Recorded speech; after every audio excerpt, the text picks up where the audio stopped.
वडोदरा में दूषित पानी की समस्या लगातार बढ़ती जा रही है। विभिन्न इलाकों के लोग इस समस्या से जूझ रहे हैं और बार बार इस मुद्दे को उठाया भी जाता है। तब आज खुद वडोदरा महानगर पालिका के कॉरपोरेटरों को ही दूषित पानी की समस्या का सामना करना पड़ा है।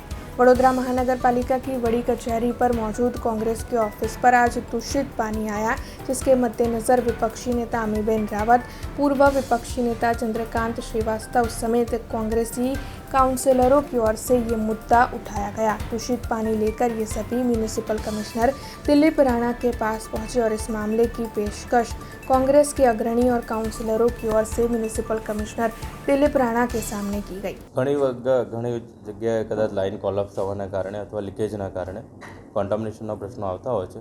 લગભગ 14 જગ્યાએ એવા પ્રશ્નો ધ્યાને આવ્યા હતા।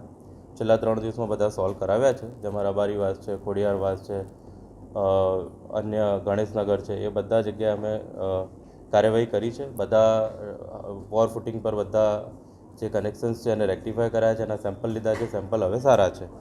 એટલે સમયાંતરે ક્યાંક લીકેજના કારણે આ ઇસ્યુ આવે છે, હું માનું છું। જોડે આજે અમને કોર્પોરેશનમાંથી ગ્લાસમાંથી પાણી લઈને અમને બતાવ્યું છે। અમે જોઈએ ક્યાંથી એ પાણી આવ્યું છે। પહેલાં તો એ જોવું પડે કે પાણી આવ્યું છે ક્યાંથી, એ જોઈ અને પછી જો કદાચ અહીંયા કંઈક લીકેજનો પ્રશ્ન હશે તો અહીંયા પણ સોલ્વ કરાવશું। એમણે TP13માં કોઈ પરિમલ સોસાયટી કે એપનું નામ એ લેતા હતા, એ પણ અમે અત્યારે હમણાં અમને અડધા કલાક પહેલાં જ એમણે રજૂઆત કરી છે માનનીય અમીબેને, અને એ રજૂઆતના આધારે મેં અધિકારીને સૂચના આપી છે। આજે જ અત્યારે જ કામ ચાલુ થઈ જવાનું છે।